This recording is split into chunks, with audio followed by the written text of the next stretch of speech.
Perayaan HUT ke-70 kemerdekaan RI terlihat berbeda dibandingkan 20 tahun lalu. Semarak perayaan HUT RI melalui pemasangan bendera di rumah-rumah nyaris tidak terlihat lagi. Kondisi ini menjadi pertanda bahwa semangat nasionalisme masyarakat semakin surut. Padahal pemerintah telah menginstruksikan agar masyarakat memasang bendera selama 5 hari.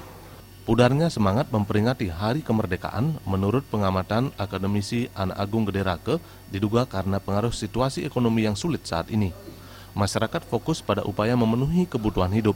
Untuk itu semangat dan budaya memaknai kemerdekaan harus dibangkitkan kembali melalui dunia pendidikan sehingga bisa membakar dan menjadi budaya berkelanjutan.